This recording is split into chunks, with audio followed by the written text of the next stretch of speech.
What up? What up? It is Alex, the fantasy football hustler, back at ya. And it is I, Bogard scot-free. I couldn't think of anything clever. Otis B. Driftwood in the house. Yeah. Last time on Silver Screen Breakdown, we meet our main four characters of the movie: Billy, Bill, Jerry, Denise, and Mary. They all go to Captain Spaulding's gas station / chicken joint / amusement park with one ride. Or amusement park, definitely. They get really intrigued about this tree where this killer was on the loose, and it's not too far from where this whole thing is. And they've gotten a flat tire, and it's because one of the Fireflies actually shot out their tire, and now they've actually made it in. They've all made it into the house. We got a little cut scene where we saw Otis. He has the 5 cheerleaders up in his room where he's talking to them. They're going crazy. And we get cut scenes away of like a lot of disturbing things because we get Baby in there talking to what's his name? To Bill. And yeah, we get the crazy cut scenes where like she's like making out with the skeleton and letting the skeleton touch her all over her titties. And like, it's some freaky stuff. It's some freaky stuff. It is a little weird. Yeah. I was rewatching it earlier today while I was customizing some shoes at work. And I forgot that had happened. I was like, wait, let me see it. I was like, let me rewind that. And I couldn't. And I was like, damn, because like the streaming service I was on was just playing it through like one time. So it didn't let me go back, and I was like, Jesus, that's why I think I remember wanting to watch this movie the first time. I really had a thing for Sheri Moon Zombie back in the day. So yeah, she's a hottie.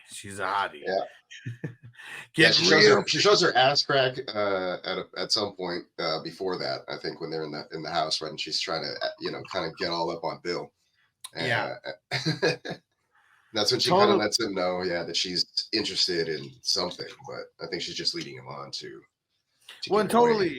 totally flirting with them, crazy, like brings him some hot cocoa, has like a whole bunch of marshmallows in it, and he like takes a sip, tasty, and she's like, "It's not the only tasty thing in this house." She puts her finger in there and sucks on it or whatever. Yep. And just totally flirting with them, and you're real silly for a guy with glasses, and but just being a real horn dog. Yeah, she takes them off of him, and he's like, I need those to see. Yeah. And the girl's definitely his definitely his chick. One of the ones who's there, because when I'm not sure which one it is. I can't It's the one that calls the dad, right? Yeah. Okay, yeah. So the girl that calls the dad is his girlfriend, correct? Okay, yeah. Just making sure.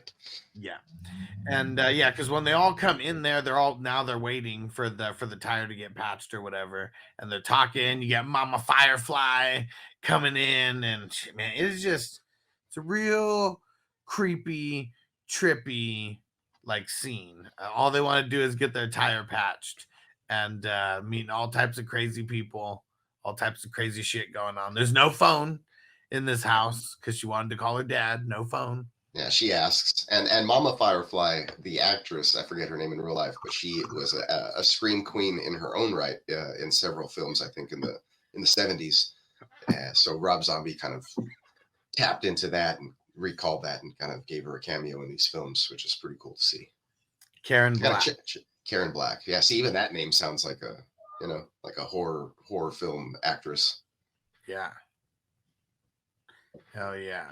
Yeah, let me see. What was she in Psycho? She may have been. I mean, way back in the day. Yeah, she may have been. But yeah, like when you see her, I mean, she's obviously aged from the good old days of the 70s and 80s, but definitely in this film where they kind of do some stuff with her teeth and they make her look very trailer park horror in lack of other terms. But her character is very much that way. She comes out and represents herself to the boys with I think in like a 90 or whatever, and most of her goods out or whatever. So Rob Zombie throws a lot of that out there, kind of just, you know, in typical, you know, slasher film style. Yeah. And like they're asking a bunch of questions, you know, like they've been doing the entire time, and they're being like super vague, you know, about stuff. And it's like they're being vague about stuff, and then we get the little 10-second cutscenes of like everything that they're asking about, you know, and it's nothing but like You heard about the cheerleaders, and then it's like cut to Otis doing that, doing his thing. All of the 3 of them dead already, and the other one's tied up or whatever it may be. Super freaky, super gorish. And then they're gonna have dinner with them, and they got to wear those crazy masks. Yeah, Mama Firefly is like, we can't have dinner with our normal faces or something like that. Everybody puts on some weird ass masks, and those masks look like paper mache stuff. That I was in theater a couple of years when I was in high school, and we did a play where for the first act we wore masks in typical old traveling troupe style of the European actors. They would travel in a group, basically like a guild, and they had each character had their own whatever. There was like a doctor, and there was a lovers, and there was the clown, and blah blah, and like the leader of the group or whatever. There was a tart. So that was the whatever, and so each mask represented those characters, and that's kind of what it looked like in these. But then they were painted with Halloween style. So like one was green to kind of represent more of Frankenstein, and one looked kind of like a witch instead of the doctor. But they were very similar, which I thought was kind of interesting. I don't know if he was throwing that in there because it's kind of like thespian like, or I was gonna say I feel like Rob Zombie's of the theater arts. Right. Yeah, he may be. So I mean, as a director, right, and he's very theatrical on stage. I've gone to, like I said, I went to one of his shows, and there's a lot of he said he loved like Phantom of the Opera was like one of his joints. Yeah, there you go. So I kind of noticed that as far as those masks at the dinner scene, which was kind of interesting because I was my character was a doctor in one of these. What was it called? It's a Company of Wayward Saints, I believe, was the name of the play that we did, and I was Dottore, which was like some smart ass doctor. Go figure, right? And he had like a big bulbous nose, and it was like a half mask where you could see the bottom half, and you could still, enunciate to the audience, and they could still pick up what you're saying. But interesting that I saw that those masks were like half masks, kind of like that, and it's just funny. Yeah, and I mean everything is hella awkward. She tells Tiny to writes it down, go get Grandpa, and Tiny. That's a moniker. I love those. Where it's just a misnomer. Sorry, it's like so the moniker is a misnomer. It's like when somebody's like Tank Dell. It's like he's not necessarily a tank. He's just a little guy. Yeah, it's it's a misnomer. What do they call that? It's a misnomer. Misnomer. Yeah. Yeah. Put that in your repertoire. Because Tiny is not so tiny. He's huge, and he has like a mankind looking mask on. You can tell his face is like disfigured. Very Goonies like crazy. Sloth I feel vibes. like there's a lot of inbreeding going on. Yeah, for sure. Like some Hills Have Eyes things happening, but we get the backstory to him. I don't know why he's so like mutated into like some huge freak, but and some about a fire. Right? He was involved. Papa Firefly, I believe. Mama Firefly tells the story there while they're having dinner, if I'm not mistaken, because he comes out. Right, I think this is the first time they see Tiny serving up some food, and everybody gets quiet, and they have the masks on, so you can't see their reactions necessarily. But like I think one of the couples they hold hands and they kind of look at each other like, "What the hell is that?" Because he's huge. He looks like a 7 foot tall, like I said, a Rob Zombie version of Sloth, or like, I don't know if you guys have ever seen Pumpkinhead, but there's like some weird stuff kind of going on with that.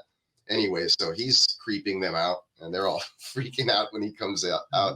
It's just a great little scene. And you as a viewer, when you're watching that, I know one of the first couple of times I was watching that, I was in my apartment like alone, and I was like, "What the hell?" Like if he's like. Here's the thing too, is like, he's probably got some screws loose upstairs, for lack of a better term, right? Yeah. And like I even think the masks could be like because that makes him comfortable. That's what I was gonna say. I feel like they're like he might lose his shit. You guys better put these fucking masks on. I feel like there's some guilt behind him wearing the mask. Like it might be their fault, that he is how he is somehow. Oh yeah, that's what I was getting to. Papa Firefly supposedly burned the house down for some reason or another, and he was locked or playing in the basement, and he didn't get out, or You know, Yeah. I don't know if He it was sure did unbeknownst, survive. if it was on purpose or not, but you know, I'm pretty sure it was. And hey, our man Nelson has made it. Yeah. What up, Nelson? Who's this figure? He's talking about me. No way. You're a thing No of way. You have my beauty. back. I heard all that. I'm not that tall though. Lurch. Nelly What's Nell, up, guys? man. Sorry for my Welcome back to the States. Yeah. Oh, thank you very much.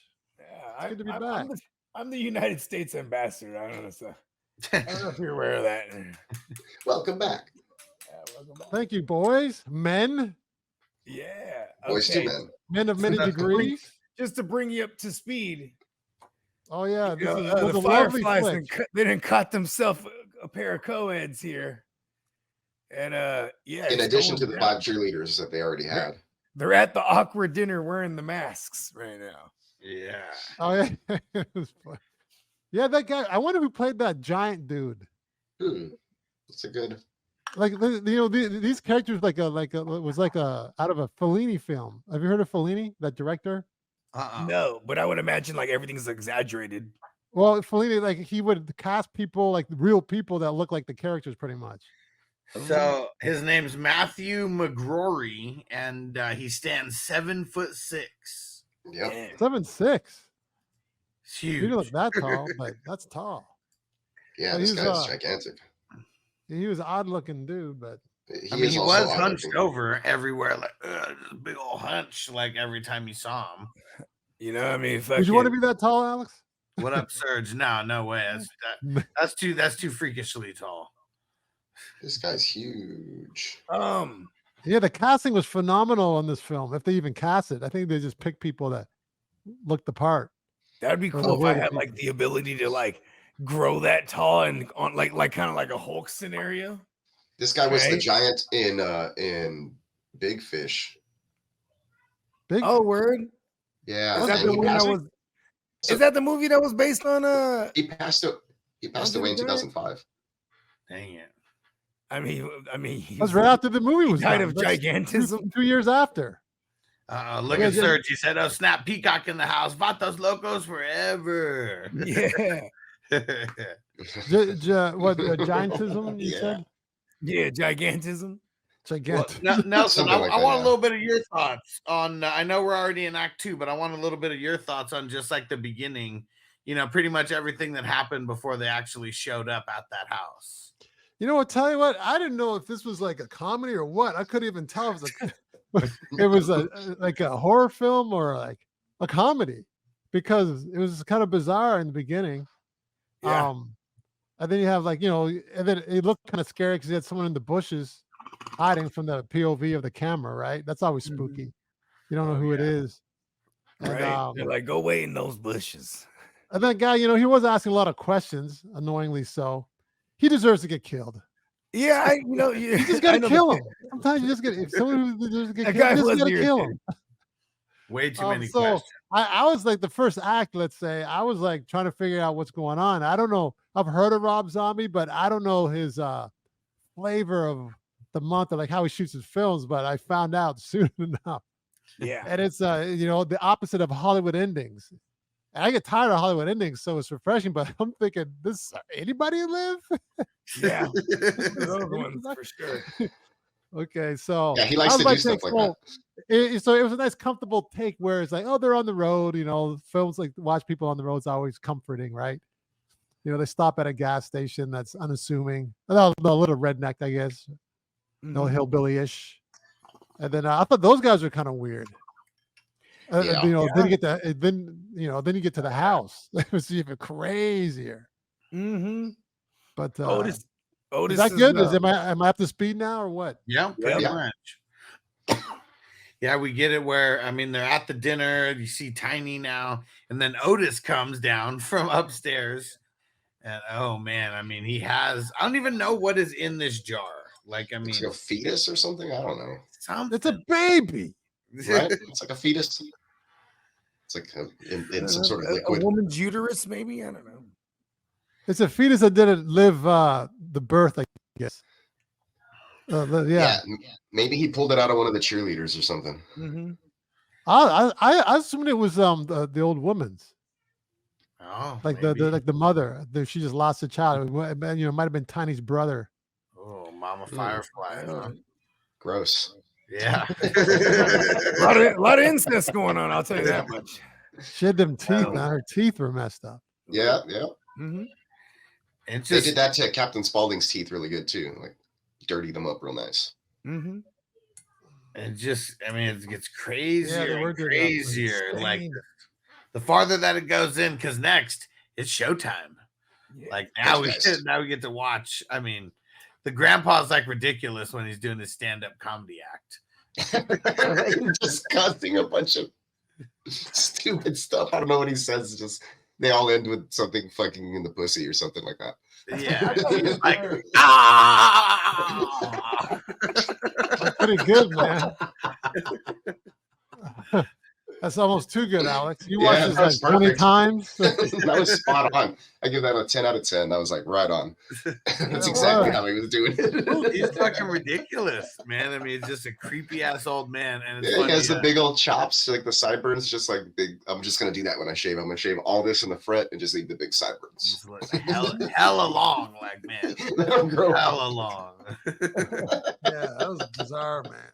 The only one who liked it was Jerry, the one who was like, I was eating the popcorn and just laughing. Yeah, I mean, he's the reason why all this is happening. He's the one who needed to go inside there more for pumping gas. He's the one who needed to go find this tree, and he's like having the time needed them to watch to get on the ride. He's gonna he has no idea. Like I don't think he even thinks like there's anything in danger here. Yeah.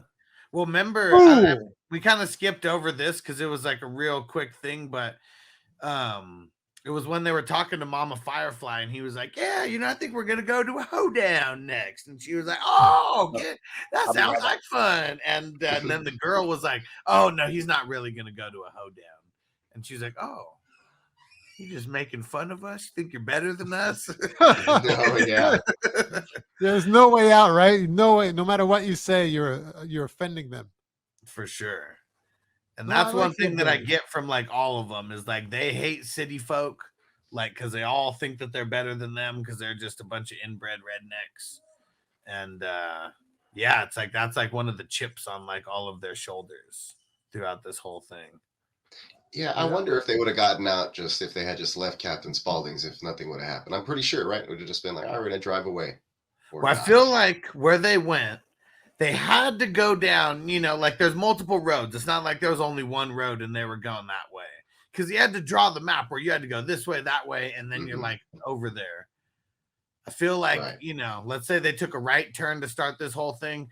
Had they took a left or went straight, they would have been fine. Yep. But they went down the road that led to these people. Yeah, since the guy was so nosy, he his wish came true, so to speak. Yeah. But were all those other people nosy? All those other skeletons? I don't know. He has this obsession with a local legend, the Dr. Satan. Dr. Satan. We haven't mentioned Dr. Satan in Act 2 yet. We gotta step it up. We gotta step up our Dr. Satan mentions. Yeah, I mean that's the whole reason why they're doing all this, right? They're trying to find this Dr. Satan and this evil tree or whatever, and I mean it's real ridiculous. Like what Peacock? Do you remember the part where Baby, where she's like putting on her makeup and stuff? She's talking to someone, you don't know who she's talking to.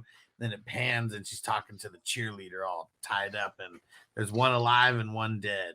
Yeah, and she goes off on her little rant, and she's like, "Give me a B, give me an A, give me a B, give me a Y." And it's like, "What's that spell?" And then those cheerleaders like, "What the freak?" All tied up still. It's like, "What's that spell?" All in her face, all freaked out. Baby. And they use that portion in one of the songs on the soundtrack. We haven't really talked about the soundtrack, but obviously Rob Zombie's a couple of songs on there himself for that, and then all the score is pretty insane and intense. It's really cool. Hey, peace out, Hers. Thanks. Fitting name, Hershill. And so yeah, the music's great. I love the jump scares are accompanied by guitar riffs instead of like your classic Normal, like, noises or piano or violin Yeah. or strings or some kind of strings or piano. Right. So you get some guitar, which is pretty cool. It's a different twist, and I think it's very effective for the style of or the amount of gore and the harshness that you're getting. But yeah, going back to Baby there, very psychotic in her gearing up for what's going to be a show that she's going to put on in a little while. What did she say? She was like, "You cheerleaders aren't doing nothing to cheer me up." Yeah, that's why she starts her own little cheer. Oh man, I mean, she's such a savage. And and she starts when she does her little number, what would you say? What was that a nod to, Nelson? Does anybody know on what Baby, what she was dressed up as and doing her little dance? Was this like a nod to something? It's just creepy. Not that I remember. I don't know what the song is, but okay, it's like I want to be loved by you or whatever, something weird, kind of freaky deaky. Yeah, I've heard that song before, but I don't know where it's from. Cabaret shit or something from the '60s or something. Yeah, it has that creepy vibe to it, like that. What's that Oh, other one? I think it was Marilyn Monroe. Okay. Oh, this was Marilyn Monroe. Okay. I think she sang it to not the president, but some movie. Some Like It Hot, maybe. I don't know. Okay. And that makes sense because later on she asks who her favorite. She asks Jerry who her favorite actress is, and he guesses Marilyn Monroe. It's incorrect. It might have been correct, but it's funny. Of course, she's gonna make. She could have changed the answer in her head, of course. And but yeah, she's getting all sexy on Bill, and I mean, she really she works the room. She gets sexy on everybody. But his girl, when she gets up on her, she's like sticks her tongue out at her, like pretty much like fuck you. And she sits on Bill's lap, and then she Bill's girl pushes her. You stupid slut, get off of. Bitch. He's like, yeah, what are you gonna do about it, huh? Bill just had a hard on, man. He was excited. Yeah, his girlfriend kind of shows some gusto there, and she's like, ballsy. What are you gonna do about it, huh? Baby. Yeah. Draws a switchblade on her. She's a gangster. Bitch, I'll cut your tits off. Ouch. Insane. And she wasn't scared. Like, that was the thing. She wasn't really scared. I mean, had they only really known what was yet to come at this point. And because, now the car's done. They get the hell out of there. They want to leave. Yeah, they want to leave there. She's about to open the door, and that one of the big Firefly dudes is standing there. It's like another one of those little jump scares. And he's like, "Car's ready." Thunderclap. Oh man, Wendell, he said, "Have y'all seen Mother's Day?" He said Mother's Day fucked me up. Is that one of those new ones that came out? I think Derek mentioned one of these. Yeah. Mother's Day. It already sounds freaky. Oh man, just like this next part, this is where it all goes down. So right after the jump scare, all the girls in the back go takes off, but the gate is closed, so he's got to get out to go open the gate. And Otis, of course, that's never good in a film like this. No, just drive through it. He gets out to go open the gate. And man, Otis, he's right there. I mean, you don't know that it's him. He's like, it's kind of like, I don't know, it looks like a scarecrow almost or something. And and then he starts moving. Hits him with a bat, decks him. Tiny's on the other side now. And oh man, this is really where it really goes from bad to worse. Really, really quick. Yeah, that's really the only way that we can describe this. But they start bashing the car with the baseball bats, and everyone's getting out of there. Everyone's coming. No one's getting left behind. That's for sure. Oh yeah, they get on top of the. Is it Otis who gets on top of the car at the end of the scene there, and he yells, "Ah!" Well, the rain's coming down, and they basically got everyone out. Yeah, because there was somewhere along the line, I can't remember when it was, but he was like, we've had a little bit of a dry spell over here lately. No one's coming down our neck of the woods. So I think out the cheerleaders, that had to be something, you know, that rejuvenized them, and then now them a foursome. Yeah, you can only keep the cheerleaders alive for so long, you know, and you need some fresh, you know, people to torture. And all of them are not alive still at this point. Like we already saw, one was dead when Baby was putting on her makeup. There was 2 of them in there, and one of them was dead. Yeah, I think that we may have had the 2 kills, the body count early, and then 1 or 2 cheerleaders may be dead at this point. Yeah, and we don't really see the cheerleaders die or anything. We don't know how that part happens. Yeah, we just eventually see them. We just see their corpses eventually, like throughout courses of the film. Yeah.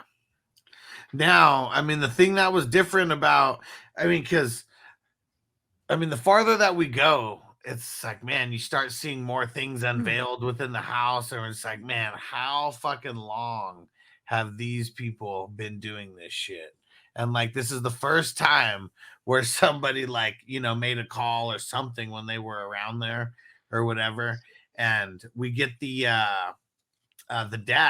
I mean, once the next day, that's pretty much what this cuts to. And the dad calls, like, I don't know, local sheriff or like something, and saying his daughter said she was at the Spaulding place, and then they never made it. Well, that dad, he was in Saving Private Ryan. Okay. Oh, he's the old man at the end. He's the old Matt Damon. He's the old Matt, right? Yeah, the old Matt Damon. Yeah. You know that famous, like, you know, meme or gif or whatever where he turns from Matt Damon to the old guy. That's the same old guy. Oh yeah, he did turn. I forgot about that. Yeah. Yeah, he's staring at the grave or whatever at the end of Saving Private Ryan. Great movie, by the way. Yep.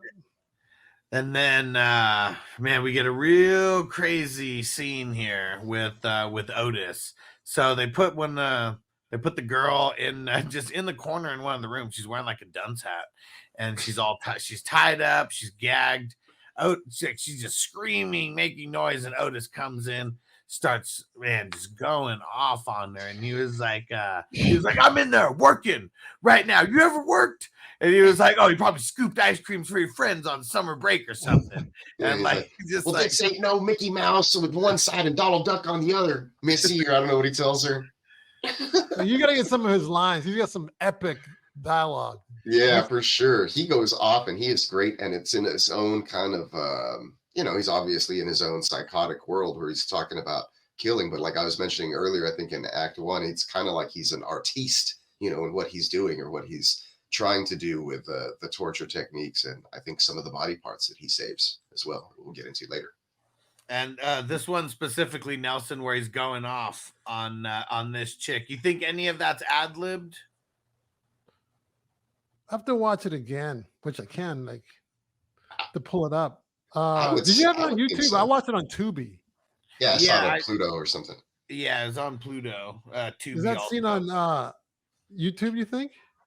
I'm not sure. I know there's a few scenes that were on there. Let's see if I can. Here, I just looked up Otis Driftwood quotes on TikTok. YouTube, there's thoughts to think about. There's 10 Otis Driftwood. No, that's not it. Top quotes. Yeah, not really anything. Top quotes you're looking, huh? Yeah, that's what I searched, so that maybe there's, you know, I could word it differently. Yeah, it starts getting real crazy right after her. He pretty much freaks her out, scares her to freaking high hell. He's like, I'm gonna remove your gag. You better not make a fucking peep. and she doesn't. She doesn't. After his little monologue, it goes to it keeps cutting back and forth, you know, like it keeps doing throughout this whole thing. And so I'm assuming they're recording this part, and they're playing She's a Brick House while they are performing while they're torturing Bill.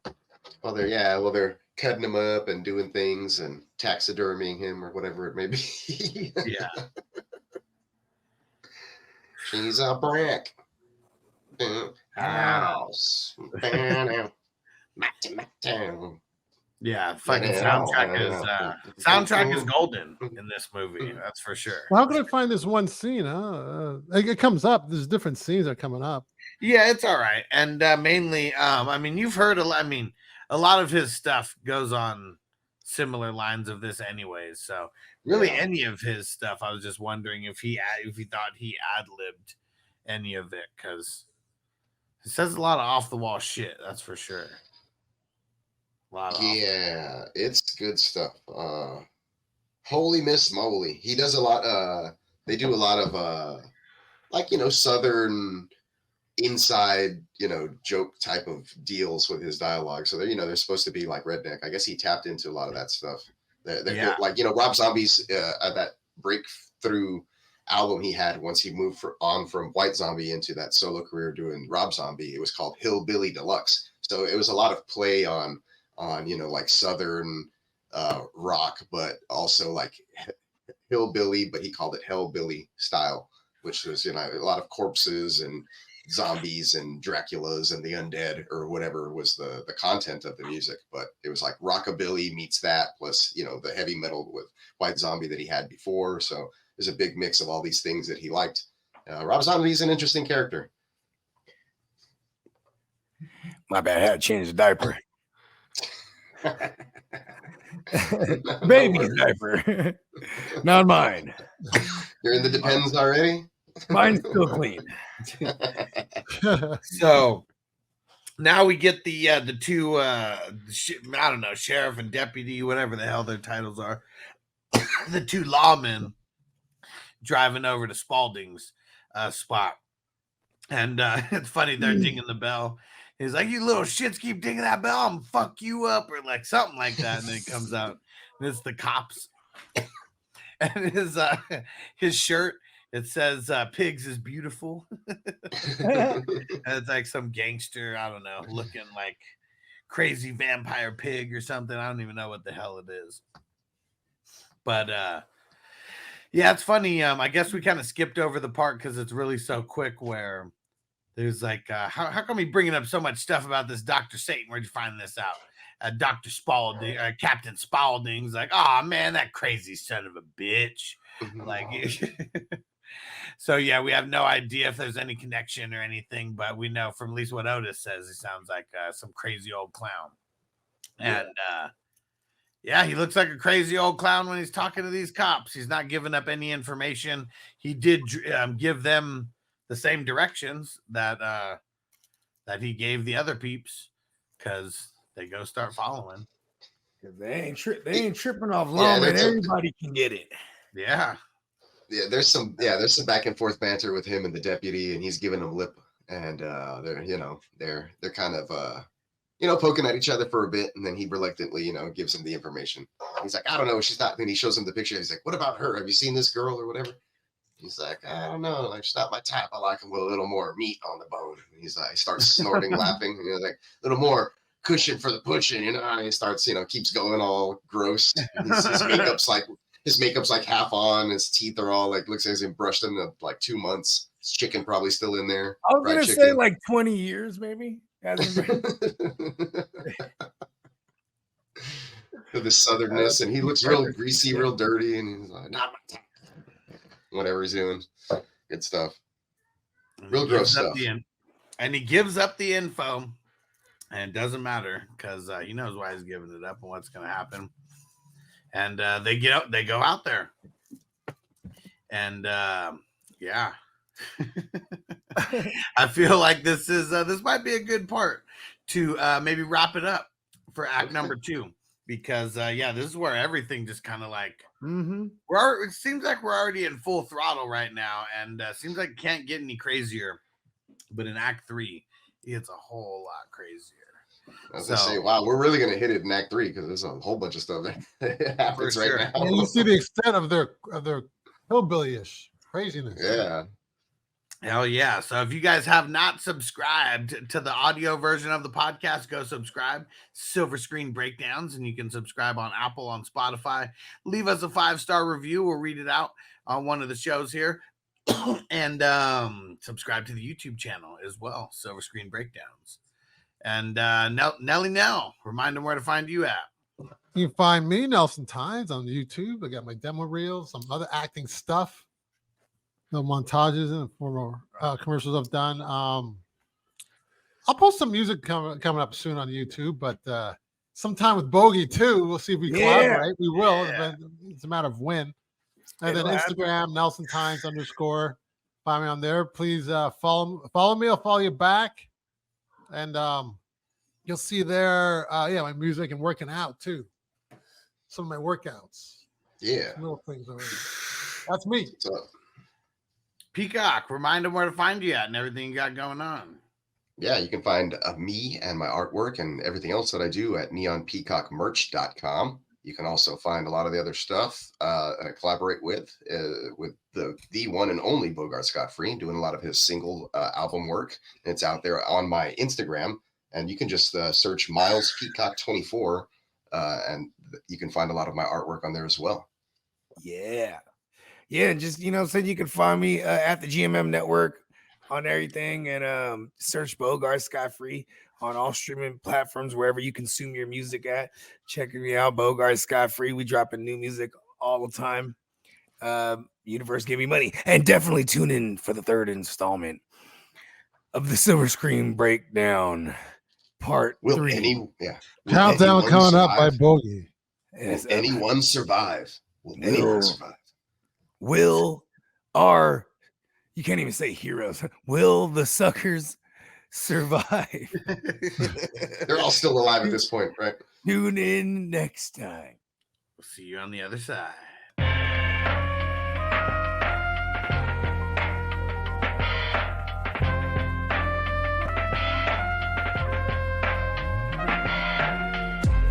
Silver screen, motion picture shit. This ain't a dream, we really lit this shit. Don't intervene, yo, we with this shit. That's word of most high, we the